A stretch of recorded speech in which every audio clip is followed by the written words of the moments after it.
The water is freezing and there aren't enough boats. It was just an enormous undertaking. It set a bar for everybody. God almighty.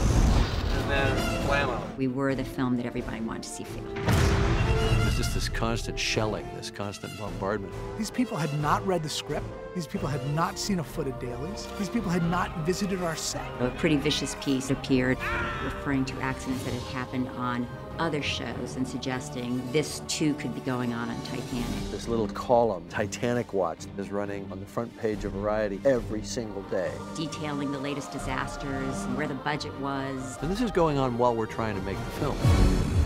The editing room was my bunker. I taped a razor blade to the screen of my Avid, and I wrote on it, "Use in case film sucks." Once we got our trailer out there, the tides turned a bit. I was seeing something else, and suddenly the trailer came on for Titanic. The hair just stood up on the back of my neck. I couldn't believe what I was seeing. They had convinced me that the movie could not make any money. My career was over. I probably would never get to direct again, but I was going to go down swinging. We went over to Japan, and we premiered the film there, and the reaction was overwhelming. Crowds were going crazy. It was like the Beatles. It was insane. When the reviews came in, we were stunned. They were so good. I'd never gotten anything like the kind of reviews that I got for Titanic. And we had to worry about the world premiere in England. How would the reaction be in England, where the ship had sailed from? And the audience wept. That's when we said, we have a chance. It did well that first weekend. But we were only #1 that weekend by the tiniest margin. They practically had to do a recount. Next weekend, it grossed more. What? That doesn't happen. That never happened. And then the next weekend, it went up again. I don't think anyone had the notion it would inspire multiple viewings beyond maybe a teenage girl audience. We were in love with Leo at the time. Everybody wanted to outdo each other. Well, no, I've seen it 17 times. No, I've seen it 55 times. I met a guy, and he'd seen it something like 80-odd times. That's like sitting in a cinema for a week. Parents were taking kids. The adult kids were taking their parents. It was this transgenerational sharing kind of experience. But Titanic just kept going up.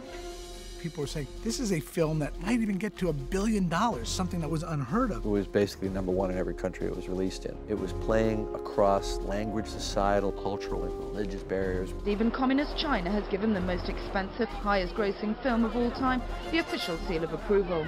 The film had a huge impact internationally. That's when we realized it was this phenomenon. And then the phenomenon just didn't stop. The song really had its own life. The distillation of everything you've gone through in the film, you take away this little remembrance as a keepsake. Hearing it brought those emotions back. If you had seen the film, it brought them back. I heard about girls having crying parties where they would listen to the song over and over and cry at all the right places. And You could hear it everywhere. You'd be sitting next to people on the bus and they'd be humming it. It wasn't until the night we won the Oscar that the pressure that we had been living under for 3+ years was off our shoulders. It was an amazing night because nothing is given, nothing is taken for granted. I'm really proud of the film. I'm really proud of what everybody did. Take it to see Mr. Murdoch. Let's stretch your legs. Yes, sir. it's an important film to people. People still remember it. I'm the king of the world!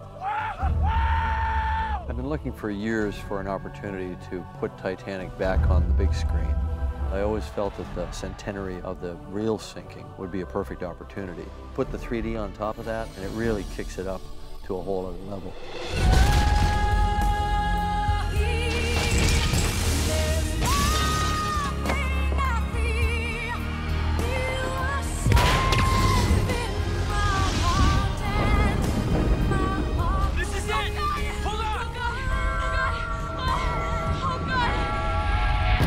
Let go of my hand!